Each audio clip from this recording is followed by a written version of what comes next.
Hello everyone. चलिए, setting up of business enterprises में आज हम लोग एक नया चैप्टर स्टार्ट करने वाले हैं, लेसन नंबर 17। इस चैप्टर को स्टार्ट करने के पहले इस चैप्टर के बारे में कुछ खास बातें मैं आपको बता देती हूँ। सबसे पहली और सबसे इम्पोर्टेंट खास बात तो आई थिंक आप समझ ही गए होंगे जब आपने इस चैप्टर की लेंथ देखी होगी। मैम ये तो बहुत बड़ा चैप्टर है। बेटा ये कोई चैप्टर नहीं है, ये कोई एक लॉ भी नहीं है, दिस इज लेबर लॉज। आपको पता है लेबर लॉ अपने आप में एक सब्जेक्ट है, एक चैप्टर नहीं, वो एक फुल फ्लेजेड सब्जेक्ट है। और लेबर लॉ के अंदर कई तरीके के लॉज हैं जो कि लेबर की बेनिफिट के लिए बनाए गए हैं। And there are many laws which are made for labour. ठीक है, अर्लियर ओल्ड सिलेबस में आपको पता है आपका पूरी एक सब्जेक्ट था जिसमें लेबर लॉ के बारे में डिफाइन किया गया था। और यहाँ पर उन्होंने क्या किया है, एसबीईसी के सब्जेक्ट में उन्होंने एक चैप्टर डाल दिया है लेबर लॉ का। और इन्होंने किया क्या है, इस चैप्टर के अंदर इन्होंने बहुत सारे लेबर लॉ कवर करे हैं, लेकिन हर लेबर लॉ का सिर्फ कुछ कुछ पोर्शन, सिर्फ कुछ कुछ मैटर आधे पन्ने का, एक पन्ने का, वो भी पुराना मैटर दिया हुआ है, इररेलेवेंट मैटर दिया हुआ है, सिर्फ उतना उतना पोर्शन करके उन्होंने चैप्टर को खत्म कर दिया।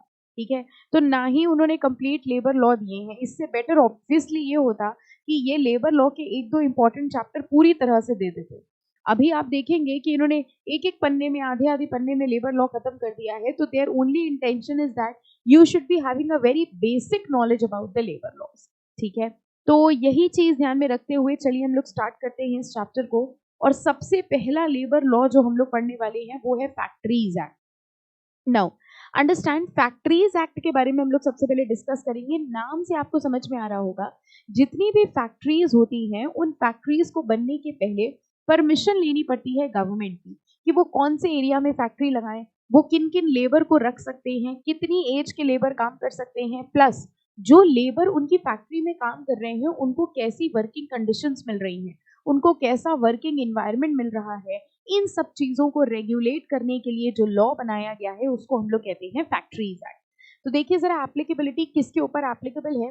एनी प्रेमाइसेस वेयर इन 10 और more persons with the aid of power. Aid of power का मतलब क्या हुआ, कुछ ऐसी फैक्ट्रीज होती हैं जो इलेक्ट्रिसिटी से चलती हैं, मशीन से चलती हैं। कह रहे एक ऐसी फैक्ट्री जो मशीन से चलती है वहां अगर 10 से ज्यादा वर्कर हैं, और एक ऐसी फैक्ट्री जो without the aid of power है यानी मैनुअल काम हो रहा है, वहां अगर 20 से ज्यादा वर्कर हैं इन द प्रीसीडिंग 12 मंथ्स, पिछले 12 महीनों में, देन इन दैट केस हम लोग उसके ऊपर फैक्ट्रीज एक्ट एप्लीकेबल करवा देंगे। तो ये कह रहे हैं कोई भी ऐसी प्लेस, कोई भी ऐसी प्रेमाइसेस जहां मैन्युफैक्चरिंग प्रोसेस हो रहा हो with the aid of power 10 और मोर हो, without the aid of power 20 और मोर हो, उस प्रेमाइसेस में हम लोग फैक्ट्रीज एक्ट एप्लीकेबल करवा देंगे। कह रहे फैक्ट्रीज एक्ट क्या इंश्योर करता है, cleanliness and disposal of waste and effluents. कह रहे फैक्ट्री के अंदर जो भी वेस्ट हो, जो भी इफ्लुएंट्स निकले, उनका प्रॉपर डिस्पोजल हो, वेंटिलेशन की प्रॉपर अरेंजमेंट्स हो, टेम्परेचर नॉर्मल मेंटेन रहे, ओवर क्राउडिंग ना हो, प्रॉपर लाइटिंग फैसिलिटीज हो, ड्रिंकिंग वाटर हो, स्पिटून्स हो। स्पिटून समझते हो, थूकदान जिसको कहते हैं। तो ये कहते हैं क्लीनलीनेस प्रॉपर मेंटेन होनी चाहिए और उसके लिए ये सारी रिक्वायरमेंट जरूरी है। Registration and renewal to be granted by. कह रहे हैं फैक्ट्रीज एक्ट का रजिस्ट्रेशन कौन ग्रांट करता है, chief inspector of factory on submission of prescribed form, fee and plan. Safety measures में अब देखिए कह रहे हैं कि कोई भी वर्कर मशीनरी के पास नहीं होना चाहिए। Young person dangerous, young person समझते हैं जो भी 18 से कम वाले होते हैं उन सबको यंग पर्सन कहा जाता है। ठीक है, तो ये कह रहे हैं जो भी यंग पर्सन है वो कुछ डेंजरस मशीन के पास ना हो। Striking gear end devices for cutting of power, अगर कोई इलेक्ट्रिसिटी से रिलेटेड प्रॉब्लम हो जाती है तो ऐसे सिस्टम्स होने चाहिए कि पावर ऑफ कर दिया जाए इमीडिएटली। ठीक है, तो ये कुछ सेफ्टी से रिलेटेड प्रोविजंस होने चाहिए हर फैक्ट्री में। इसके अलावा ये इंपॉर्टेंट मार्क कर लीजिए, कह रहे हैं वर्किंग आवर्स की अगर हम लोग बात करते हैं तो weekly hours not more than 48। कह रहे हैं हर वर्कर जो आपकी फैक्ट्री में काम कर रहा है पूरे हफ्ते वो मैक्सिमम 48 आवर्स काम करेगा।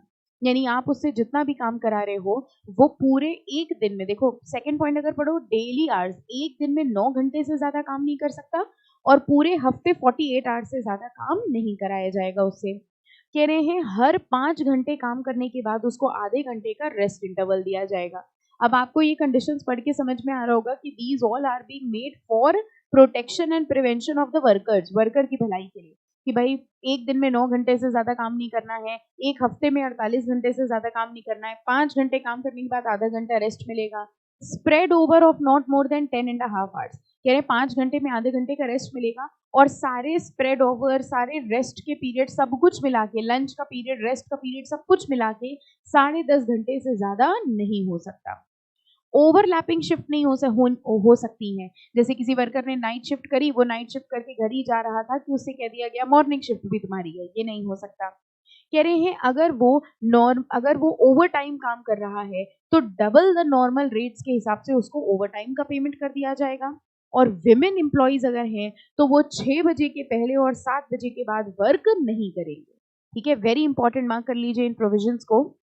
इसके अलावा वॉशिंग फैसिलिटीज होना चाहिए, storing and drying of clothing facility होनी चाहिए, इंपॉर्टेंट मार्क करिए। फर्स्ट एड अप्लायंस होना चाहिए, 1 first aid box not less than 1 for every 150 worker, यानी कि कह रहे हैं हर 150 वर्कर के लिए एक फर्स्ट एड बॉक्स अवेलेबल होना चाहिए।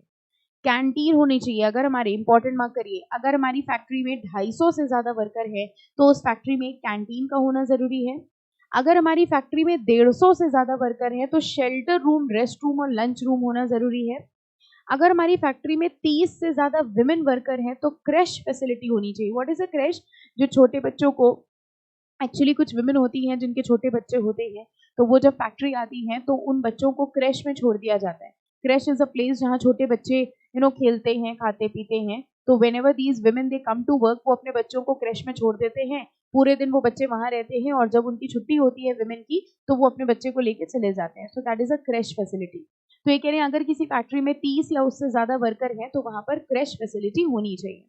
वेलफेयर ऑफिसर, कह रहे हैं अगर आपकी फैक्ट्री में 500 से ज्यादा वर्कर हैं तो वेलफेयर ऑफिसर को अपॉइंट करना मैंडेटरी है। अगेन इंपॉर्टेंट मार्क कर लीजिए।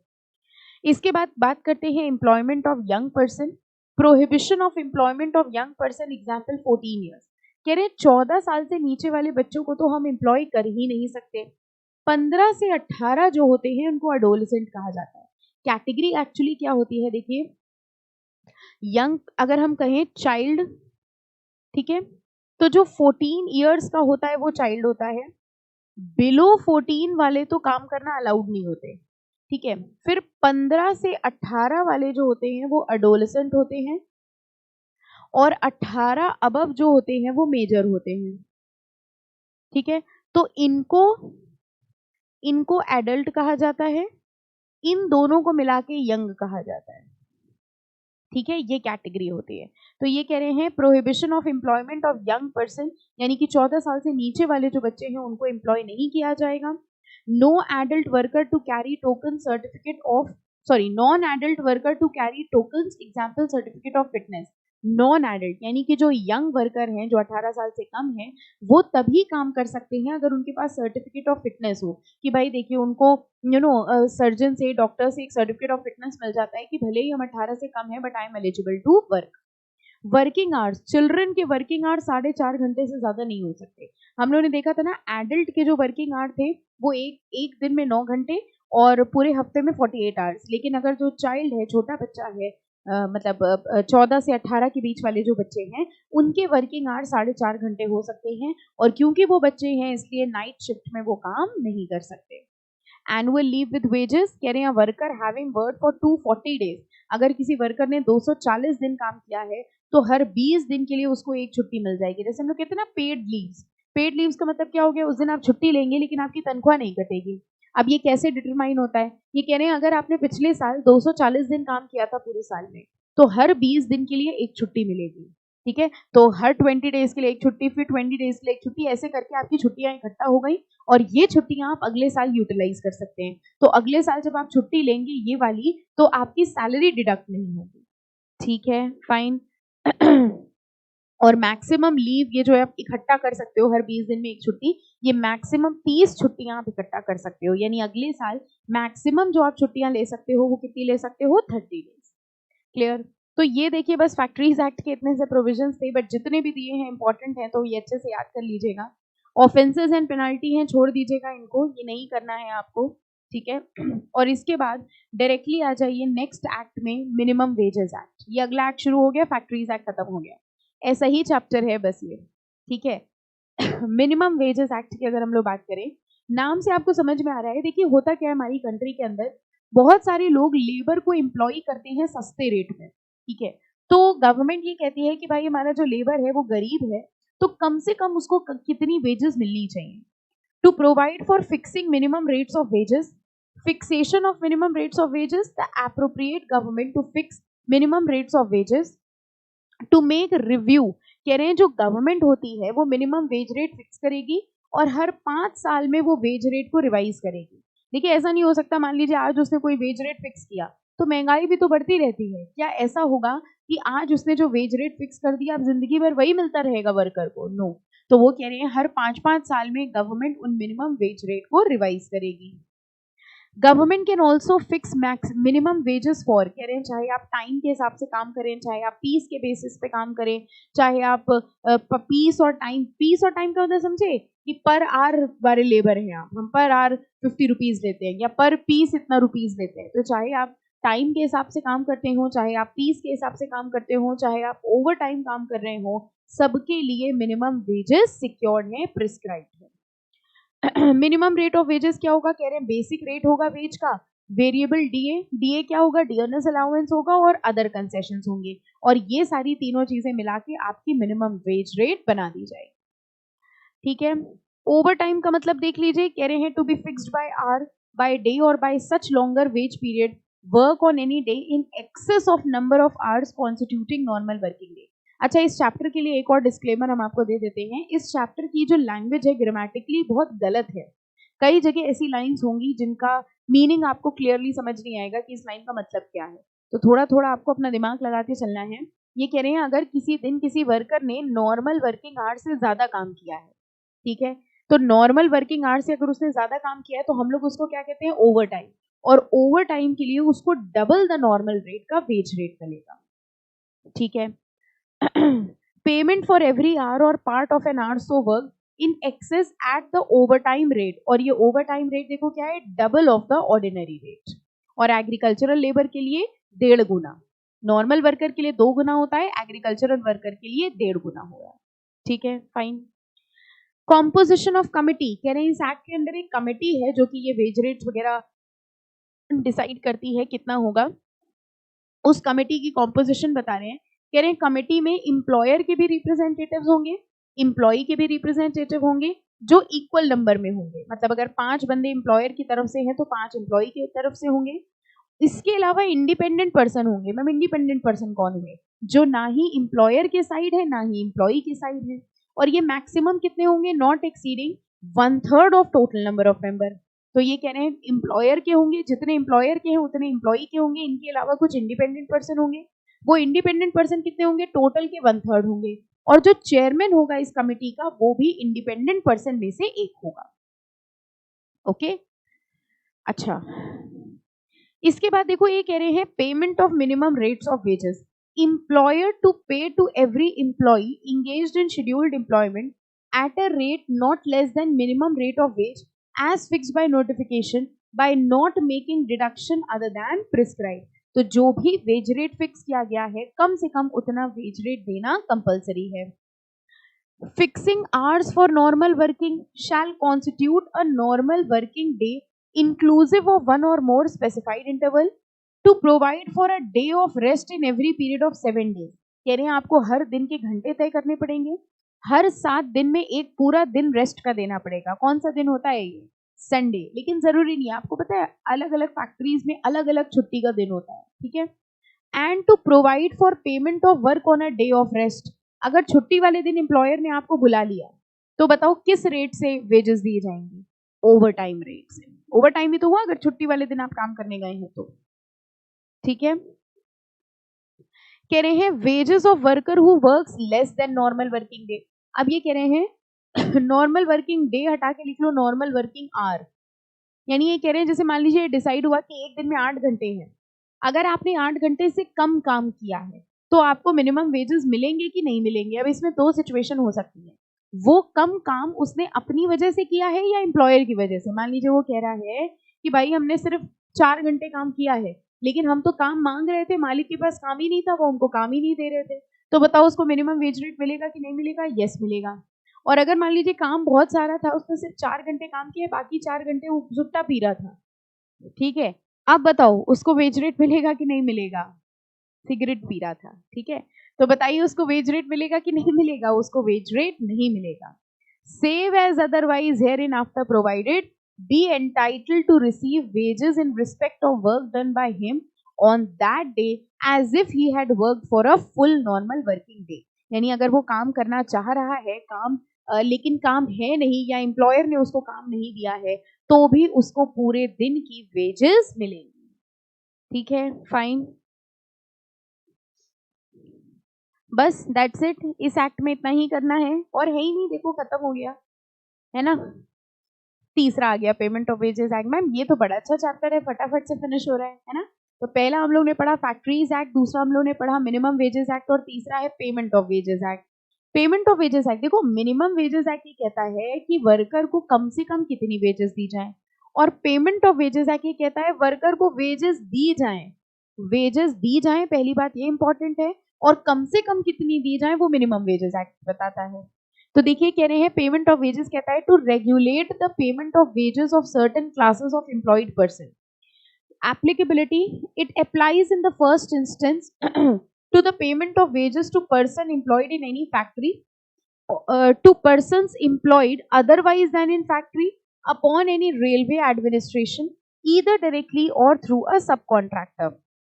यानी शायद चाहे वो फैक्ट्री में एम्प्लॉयड हो, चाहे अदर देन फैक्ट्री में एम्प्लॉयड हो, उन या रेलवे एडमिनिस्ट्रेशन में एम्प्लॉयड हो, उन सबके ऊपर payment of wages act applicable होगा। कह रहे अगर स्टेट गवर्नमेंट चाहे तो वो किसी और इस्टेब्लिशमेंट के ऊपर भी ये एक्ट एप्लीकेबल करवा सकती है, लेकिन उसके पहले 3 महीने की नोटिस देना पड़ेगा। मतलब स्टेट गवर्नमेंट अगर मान लीजिए किसी इस्टेब्लिशमेंट के ऊपर payment of wages act applicable कराना चाहती है, तो स्टेट गवर्नमेंट को 3 महीने पहले नोटिस देना पड़ेगा कि आज से 3 महीने बाद तुम्हारे ऊपर payment of wages act applicable हो जाएगा। ओके अब देखो एक पॉइंट लिखा होगा, nothing in this act shall apply to wages payable in respect of a wage period which over such wage period average 1600 rupees or more. इस line को जरा कट कर दीजिए, काट दीजिए इसको, ओके और लिखिए यहां पर this act will not be applicable to workers this act will not be applicable to workers earning more than 24,000 per month। इस पॉइंट को काट के लिख लीजिए, this act will not be applicable on workers earning more than 24,000 per month।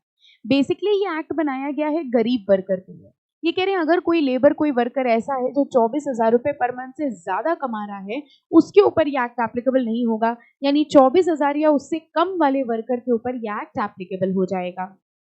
Time of payment of wages, the wages of every person employed is paid. अब line देखो grammatically क्या लिखी है, the wages of every person employed is paid. ठीक है, कुछ नहीं, सिर्फ इतना ही लिखा है कि वेजेस पे होंगी। नेक्स्ट 2 पॉइंट्स इंपॉर्टेंट मार्क करिए।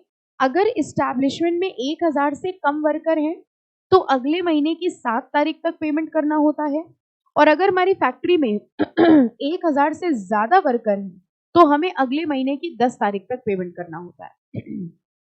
ठीक है, तो ये कह रहे हैं कि वेजेस पे करनी है हमको।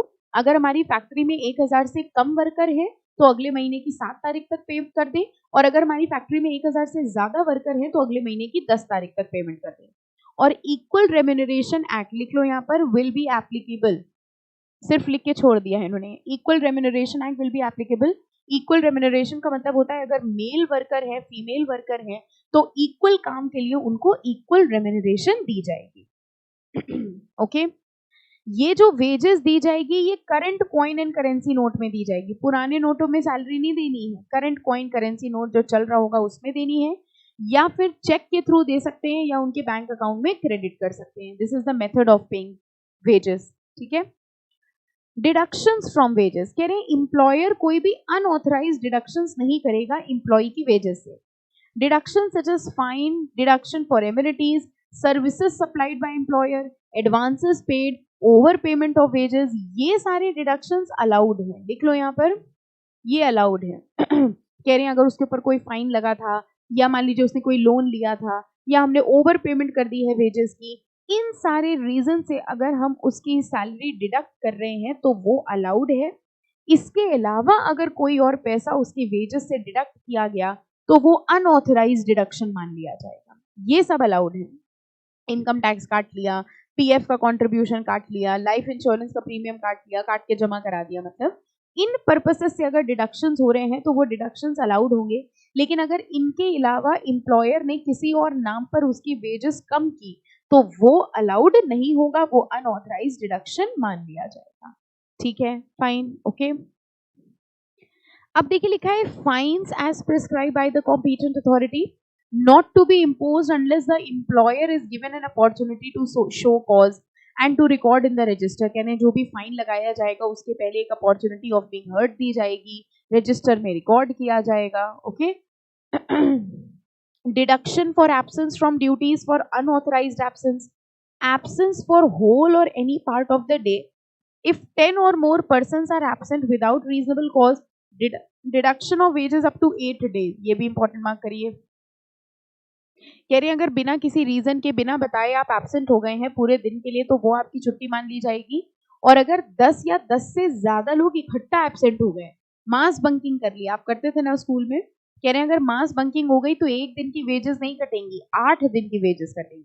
मतलब आप अकेले छुट्टी ले रहे हो वो तो ठीक है, लेकिन मास बंकिंग क्यों कर ली तो 8 दिन की छुट्टी कटेगी, ओके। बस दैट्स इट। मैम ये तो बड़ी जल्दी जल्दी फिनिश हो रहा है। हाँ बेटा दिया ही उन्होंने इतना है, हम लोग कर भी क्या सकते हैं, ये फॉर्म हम सब छोड़ दीजिएगा, ये नहीं पढ़ना है। तो हम लोग ने एक फैक्ट्रीज एक्ट पढ़ लिया, फिर हम लोगों ने मिनिमम वेजेस एक्ट पढ़ लिया, फिर हम लोग ने पेमेंट ऑफ वेजेस एक्ट पढ़ लिया, और अब हम लोग पढ़ने वाले हैं employee state insurance act. Employee state insurance act क्या है जरा इसको भी समझ लीजिए।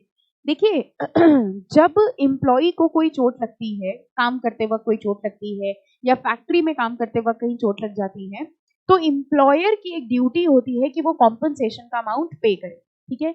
ये एक्ट होता है एम्प्लॉइज कॉम्पनसेशन एक्ट, ये नहीं जो लिखा है वो नहीं, दूसरा बता रहे हैं, employees compensation act. Employees compensation act ये कहता है कि अगर किसी वर्कर को काम करते वक्त कुछ चोट लग जाती है तो एम्प्लॉयर विल हैव टू पे द अमाउंट।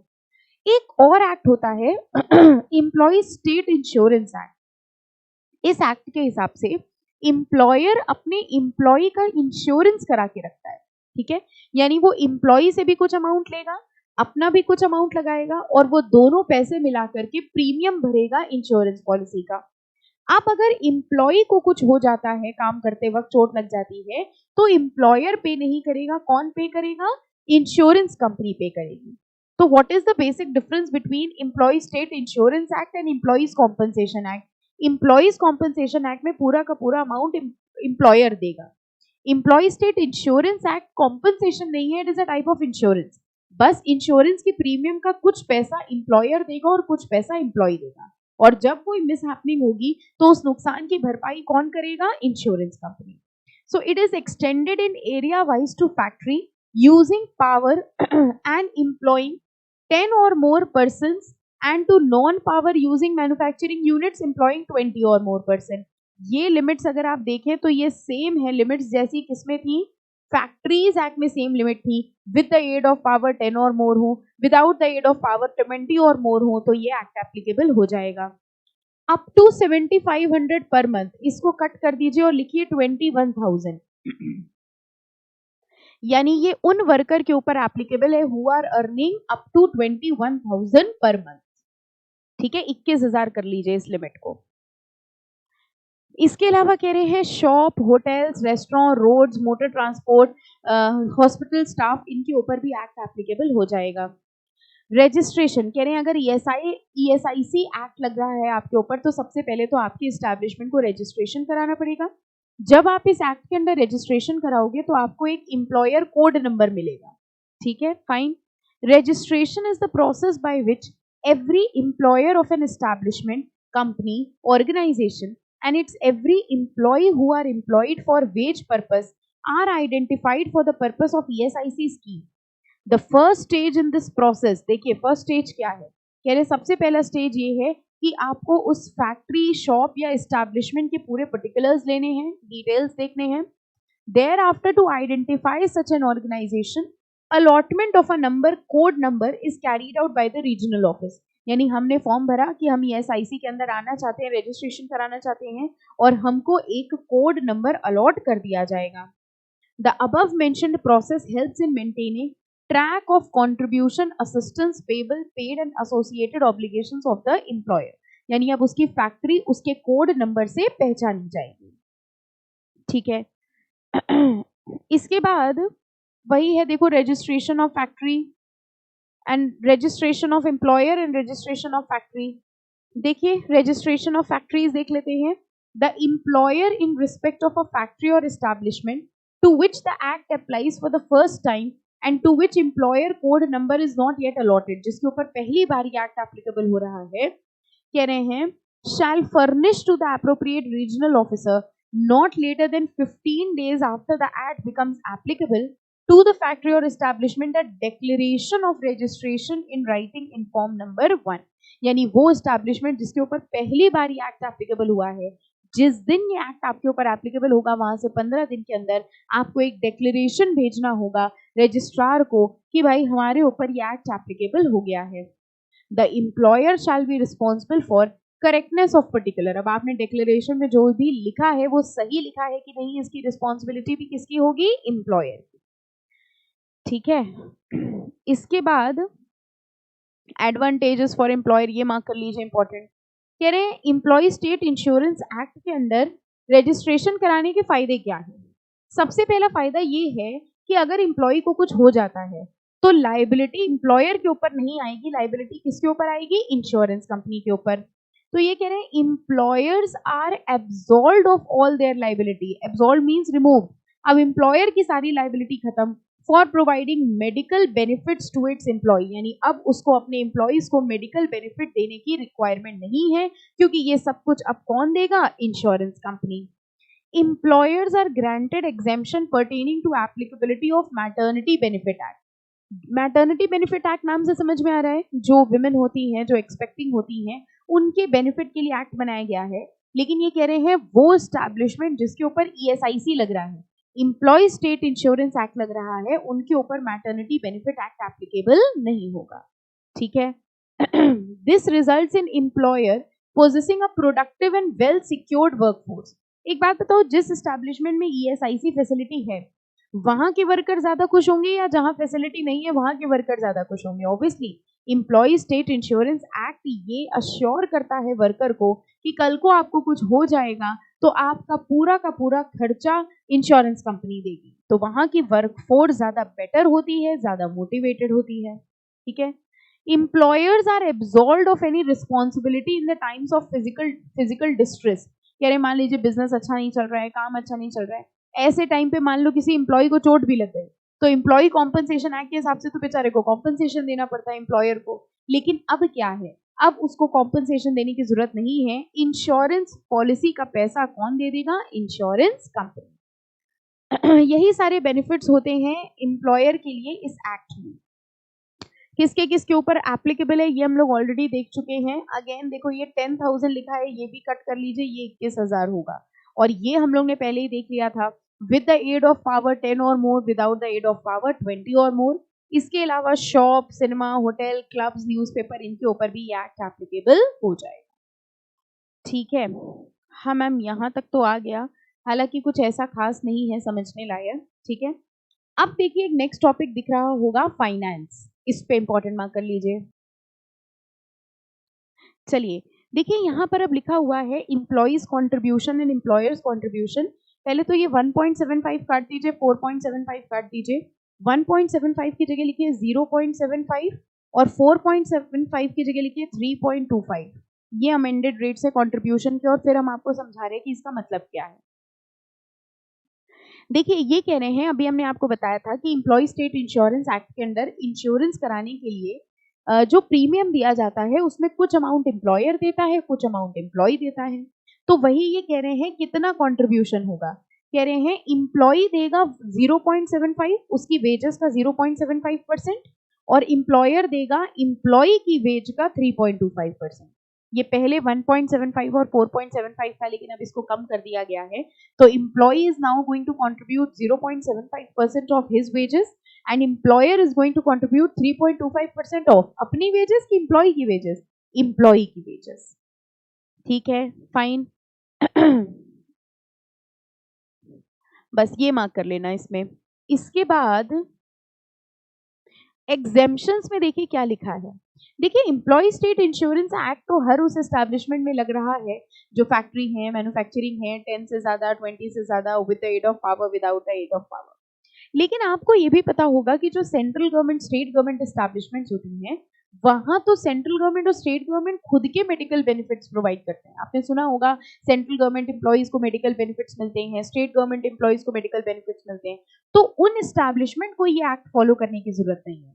तो मार्क कर लीजिए, कह रहे हैं ESIC act is not applicable to factory और establishment under the control of central government, state government, because such employees working with PSU are in receipt of social security benefits that are substantially similar or superior to the benefits provided under ESIC Act। कह रहे हैं government तो उनको better benefits दे रही है, और अगर government उनको बेटर बेनिफिट्स दे रही है तो उनके ऊपर ये एक्ट एप्लीकेबल क्यों होगा?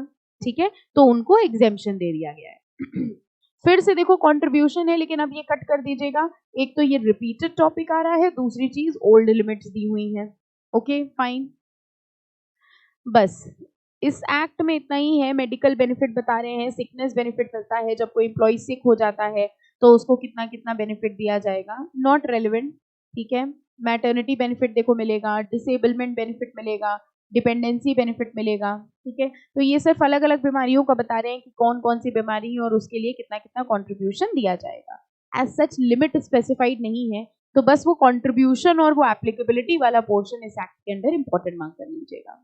ठीक है, अच्छा अब आ जाओ देखो फ्यूनरल एक्सपेंसेस भी देते हैं, समझ गए फ्यूनरल एक्सपेंसेस। अच्छा ठीक है, अब आते हैं हम लोग अगले एक्ट के अंदर, और जरा देखिए अगला एक्ट कौन सा है हमारा। आप ये मत सोचिएगा ये चैप्टर मैम बहुत जल्दी जल्दी करा रही हैं, ये चैप्टर हम कभी भी पढ़ा रहे होते इतना ही करा रहे होते, बिकॉज इसमें कुछ है नहीं। ठीक है, आप खुद देखो ना उन्होंने पूरी तरह से लेबर लॉ दिया हुआ है, ना उन्होंने पूरी तरह से हटाया हुआ है। या तो वो ये चैप्टर हटा ही देते, या तो फिर पूरा डिटेल में देते। इस तरह से छू छू के पढ़ाने से क्या समझ में आ रहा है आपको?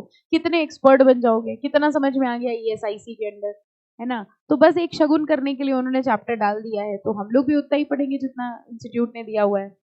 चलो अब बात करेंगे employees provident fund and miscellaneous provisions act की। ये EPF एक्ट होता है, प्रोविडेंट फंड सुना होगा आपने। एम्प्लॉयर अपने एम्प्लॉई के बेनिफिट के लिए एक फंड बनाता है, प्रोविडेंट फंड।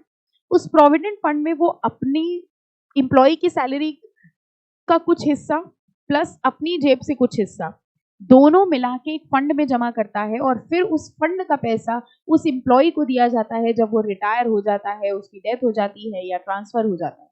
इसी को कहा जाता है प्रोविडेंट फंड। कह रहे कहाँ कहाँ एप्लीकेबल है ये act? Applies to whole of India, entire India except Jammu and Kashmir, JK में एप्लीकेबल नहीं होगा।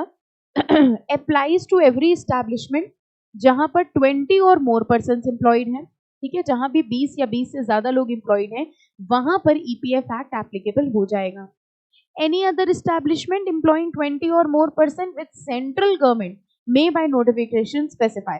देखो ऊपर लिखा था कोई भी फैक्ट्री जहां 20 से ज्यादा हो वहां लग जाएगा, और थर्ड पॉइंट में लिखा है कोई भी एस्टैब्लिशमेंट, जरूरी नहीं है फैक्ट्री हो, वहां पे भी अगर 20 से ज्यादा है और अगर सेंट्रल गवर्नमेंट कहती है तो उस एस्टैब्लिशमेंट में भी ये एक्ट एप्लीकेबल हो जाएगा।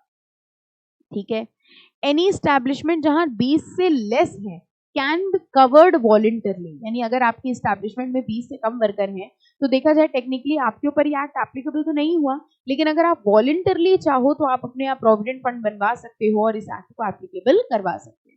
तो कुल मिला के हर फैक्ट्री और हर वो एस्टैब्लिशमेंट जहां पर 20 से ज्यादा वर्कर हैं उनके ऊपर EPF एक्ट एप्लीकेबल हो जाएगा। Eligibility, any person who is employed for work of an establishment or employed through contractor, चाहे आपके डायरेक्ट वर्कर्स हो या आपने कॉन्ट्रैक्टर के थ्रू एम्प्लॉय करके रखा हो, उन सबको प्रोविडेंट फंड के बेनिफिट्स मिल जाएंगे। फिर से देखो एप्लीकेबिलिटी आ गई, वही 3 पॉइंट्स है, पढ़िए जरा, रीड करिए तीनों पॉइंट्स। मैम ये लोग बार बार वही बातें क्यों बताते हैं? एक तो इतना कम मैटर दिया और उसमें भी रिपीट कर दिया है ना, सेम। चलो कंट्रीब्यूशन देख लेते हैं। कह रहे हैं the employer shall pay the contribution payable to EPF, DLI. DLI is Deposit Linked Insurance and Pension Fund.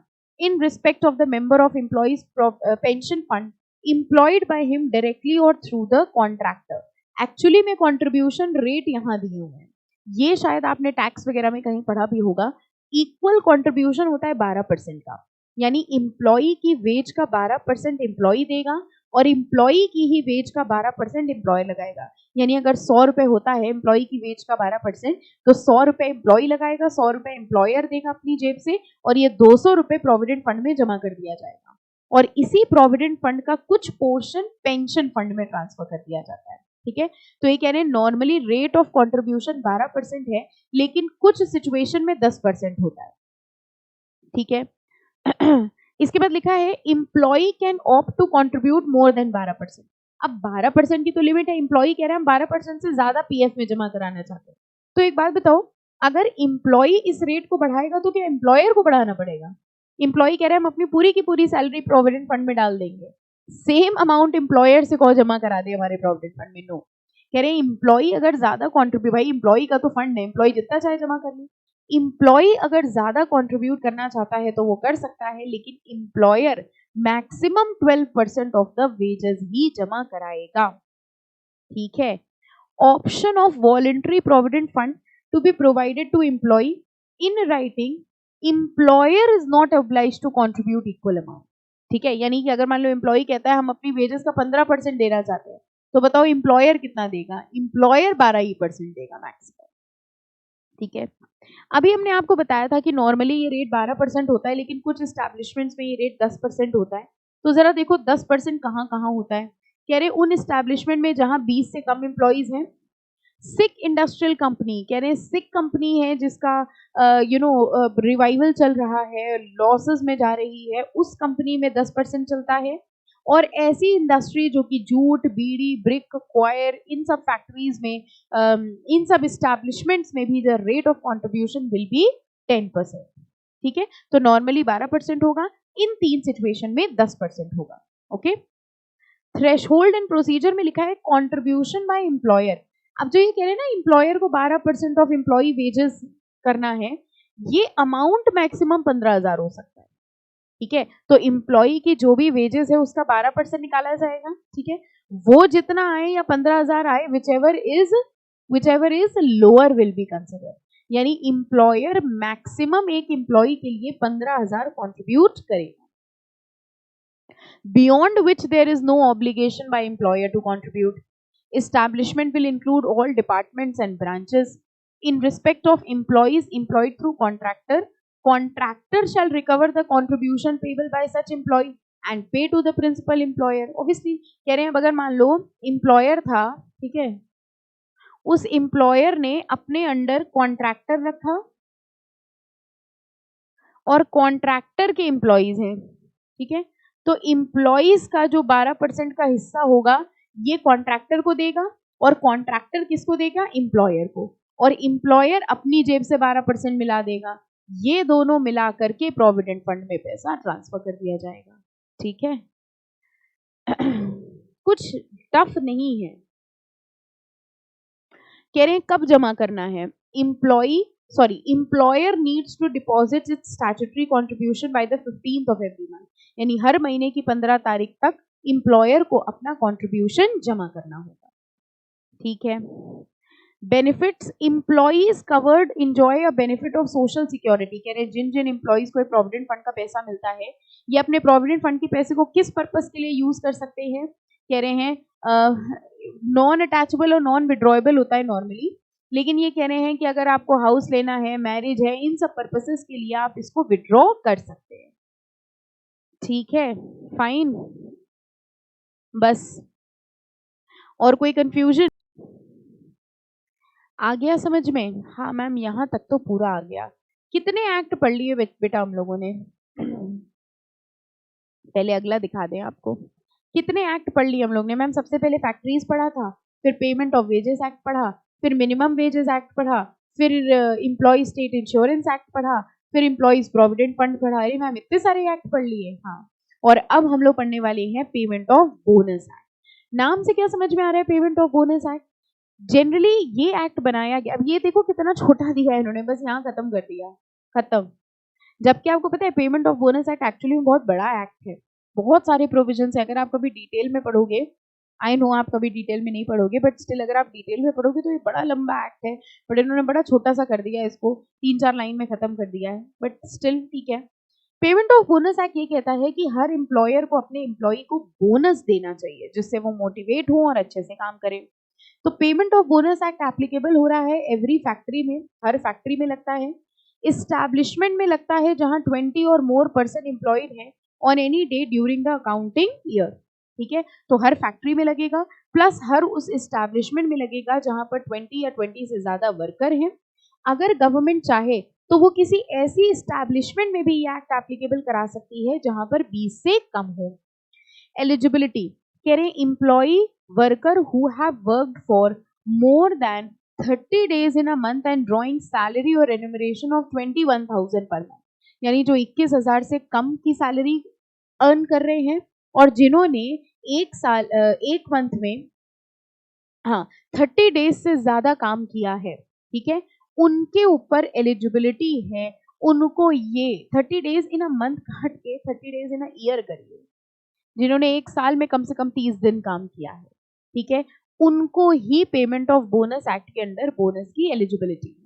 यानी 21,000 से ज्यादा जो लोग अर्न कर रहे हैं उनके ऊपर payment of bonus act mandatory नहीं है, मतलब उनको बोनस देना मैंडेटरी नहीं है, एम्प्लॉयर देना चाहे तो दे दे, कोई दिक्कत नहीं, ठीक है। तो कह रहे हैं एम्प्लॉइज ऑफ वर्कर हुआ work for more than 30 days in a year and drawing salary और रेम्यूनरेशन ऑफ 21,000 पर मंथ। सैलरी और वेज मीन्स में क्या क्या आ जाएगा, remuneration capable of being expressed in terms of money, जिसमें डियरनेस अलाउंस भी आ जाएगा, ये चीजें मिलके आ जाएंगी इनकी सैलरी, ओके। ये लिमिट हमने आपको कराई दी, देखो पहले ये 10,000 थी, अब ये 21,000 हो गई, फिलहाल आपको 21,000 याद रखनी है बस। अब ये मार्क कर लो, responsibility and amount of bonus, कम से कम 8.33% ऑफ द सैलरी का बोनस होता है और ज्यादा से ज्यादा 20% का बोनस होता है। so these are the minimum and maximum amount limit set for bonus, यानी कम से कम हमें 8.33% of the wage of the employee इतना बोनस देना है और ज्यादा से ज्यादा हम उसकी सैलरी का 20% बोनस दे सकते हैं, ठीक है। और ये बोनस हमें कब तक देना है, फाइनेंशियल ईयर खत्म होने के 8 महीने के अंदर अंदर हमको ये बोनस पे करना है, ठीक है। कह रहे हैं कंपनी जो है वो कस्टमरी बोनस दे सकती है, इंटरिम बोनस समझते हो, पूजा बोनस, जैसे मान लो बीच में दिवाली पूजा पड़ी या बीच साल के बीच में अगर मान लो एम्प्लॉयर को एम्प्लॉय को 10,000 रुपए का बोनस देना बनता है साल के एंड में, बीच में दिवाली बोनस के नाम पर एम्प्लॉय को 3,000 रुपए दे दिए गए, तो बताओ साल के एंड में और कितना देंगे, 7,000 रुपए और दे देंगे। तो ये कह रहे हैं जो भी आपने कस्टमरी बोनस, पूजा बोनस, इंटरिम बोनस के फॉर्म में दे दिया है उसको मेन बोनस के अमाउंट से एडजस्ट कर दिया जाएगा, ठीक है, फाइन। मैम बहुत सारे एक्ट पढ़ लिए हम लोगों ने आज, हम लोग कई बार तो एक एक्ट को बहुत हफ्तों तक पढ़ते रहते हैं और कई बार आज आपने तो एक क्लास में इतने सारे एक्ट करा दिए, बेटा इसमें मेरी बिल्कुल भी गलती नहीं है, बिल्कुल भी फॉल्ट नहीं है, क्योंकि आपका देख रहे हो आपके इंस्टीट्यूट ने आपके साथ क्या किया है, ठीक है। तो जितना हमने कराया है उतना ही आप भी कर लेना, तो खुश हो जाओ इस बात से कि आपके पूरे में नहीं है, बट ये आपके बीकॉम में ये लेबर लॉ है और वहाँ थोड़ा डिटेल में होंगे, ठीक है, तो वहाँ पे आप डिटेल में पढ़िएगा। चलिए आई नो आप थोड़ा सा अब रिलैक्स चाहते हैं, आप कह रहे हैं मैं बहुत हो गया, तो चलिए I am going to stop it here only. Payment of gratuity act, हालांकि ये भी बड़ा छोटा सा था, ये देखो बस यहाँ खत्म, but still anyways payment of gratuity act हम नेक्स्ट लेक्चर में कवर करेंगे, तब तक रीड कर लेना। इसकी लैंग्वेज थोड़ी सी टूटी फूटी मिलेगी, अजीब सी मिलेगी, तो अगर आपको किसी पॉइंट में डाउट हो रहा है या कुछ हो रहा है तो हमसे पूछ लीजिएगा, क्योंकि ज्यादातर चांसेस ये हैं कि ग्रामेटिकली ये गलत होगा। वैसे आपको पता है लेबर कोड आ गया है, ये सारे लेबर लॉ मिला करके एक लेबर कोड इफेक्टिव होगा, और जब ये लेबर कोड आ जाएगा तो ये सारे लेबर लॉज यहाँ से हटा करके एक लेबर कोड, एक एक्ट दे दिया जाएगा, that would be much better. But still जब तक नहीं है तब तक तो अपने को यही पढ़ना है। तो पेमेंट ऑफ ग्रेचुटी एक्ट हम नेक्स्ट लेक्चर में स्टार्ट करेंगे। Till then keep studying, keep making notes, and if you have any type of problem, if you are facing any type of problem, if you are not able to make the schedule, if you are not able to plan your studies, yeah, whatever, ठीक है, please discuss with me, I think I can be of a little help, ठीक है, तो आप discuss करो, पढ़ाई बिल्कुल मत छोड़ना, पढ़ाई करते रहिए। Even one day if you have not studied, you have lost around 6 to 7 hours. अगर हम ये मान के चले आप ऑन एन एवरेज 6-7 घंटे पढ़ते हो, अगर एक दिन आपने पढ़ाई नहीं करी है, इसका मतलब 6-7 घंटे आपने अपने दिन के वेस्ट कर दिए। ठीक है, तो please keep studying, and if any time you feel that you want to discuss something, please message me, please discuss it with me. ठीक है, thank you so much all of you. मिलते हैं हम लोग अगले लेक्चर में। Bye bye.